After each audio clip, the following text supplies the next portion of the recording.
Selamat siang semuanya. Selamat siang. Berdiri saya di sini ingin mempresentasikan hasil penelitian sosial saya, yaitu bahaya pornografi bagi siswa dan siswi.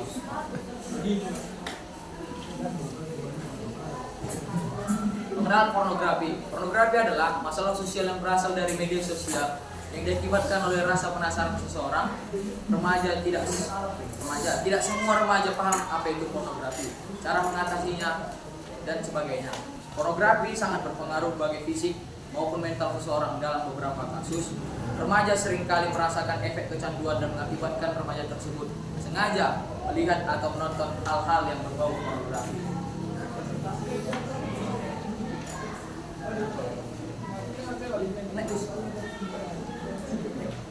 Itu udah lagi. Naikin.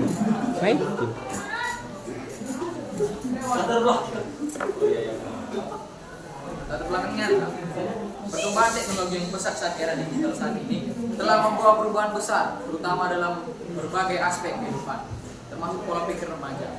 Pornografi merupakan salah satu masalah sosial yang kian mengkhawatirkan, khususnya untuk remaja usia sekolah. Berdasarkan data Kementerian Komunikasi dan Informatika Republik Indonesia, pornografi adalah salah satu konten yang paling banyak diblokir setiap tahunnya.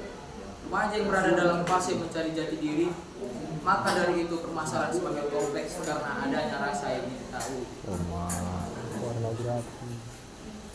Urusan masalahnya adalah apa faktor remaja menonton pornografi, apa solusi bagi pornografi, dan apa beda pengaruh pornografi bagi siswa maupun siswi.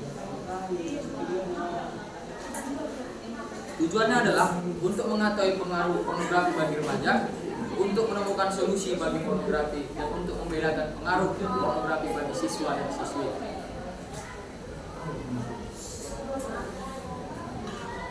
Pembahasan pertama, apa faktor yang menyebabkan remaja menonton pornografi? Perilaku menonton pornografi bukan muncul secara acak, tapi dipengaruhi oleh beberapa faktor. Faktor yang pertama adalah 1. Rasa ingin tahu. Remaja berada pada fase perkembangan psikoseksual yang disebut oleh Erik Erikson sebagai identity versus role confusion. Pada fase ini, rasa ingin tahu terhadap seksualitas secara biologis atau psikologis karena pendidikan seks jarang tersedia di sekolah atau di keluarga. 2. Dorongan biologis. Pada masa pubertas, kadar testosteron dan estrogen yang memicu dorongan seksual yang kuat. Otak remaja, khususnya sistem limbik yang mengatur emosi dan hasrat, berkembang secara lebih cepat, dan prefrontal cortex yang berfungsi sebagai rem rasional. Yang ketiga, mekanisme pelarian. Remaja yang mengalami tekanan akademik, masalah keluarga, dan kesepian cenderung mencari pelarian. Pornografi memberikan stimulasi dopamin secara instan yang memberikan kenyamanan sementara. Dan keempat, adiksi dopamin. Sekali saja otak terpapar pornografi, sistem reward berbasis dopamin langsung aktif. Setiap paparan berikutnya butuh stimulus yang lebih kuat untuk menghasilkan hasil yang sama. Yang kedua, apa solusi bagi pornografi? Yang pertama, bangun kesadaran diri. Remaja perlu memahami secara ilmiah bagaimana pornografi di otak dan bahwa itu bukan sekedar dosa, tapi secara neurologis mengubah struktur otak yang menciptakan adiksi nyata. Yang dua, literasi digital dan media. Remaja harus dilatih untuk berpikir kritis terhadap konten yang mereka konsumsi.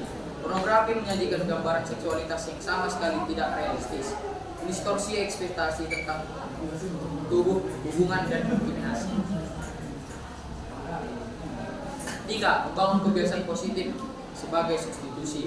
Secara neuropsikologis, cara paling efektif melawan adiksi bukan dengan berhenti saja, tapi dengan mengganti stimulus 7 isbanding ke sumber yang sehat, seperti olahraga kompetitif. 4. Manajemen emosi dan coping yang sehat.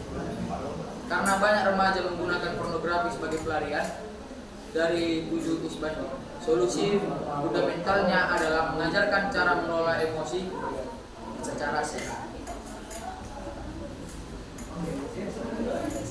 Yang ketiga, apa beda pengaruh pornografi bagi siswa dan siswi?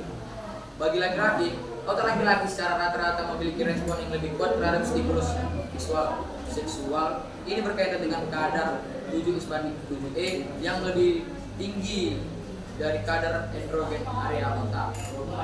Pada perempuan cenderung lebih 7:banding terhadap stimulus dan area emosional visual semata. Otak perempuan lebih mengaktifkan area yang berkaitan dengan konteks sosial dan empati. Konsekuensinya adalah laki-laki lebih rentan terhadap adiksi pornografi berbasis visual dan toleransi dopaminnya lebih cepat. Kesimpulannya adalah pornografi merupakan salah satu permasalahan kompleks dan multidimensional di area digital ini, khususnya bagi remaja yang berada pada perkembangan psikologis yang paling rentan.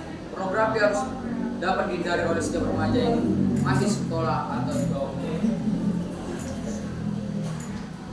Sekian dari saya dan terima kasih. Ya.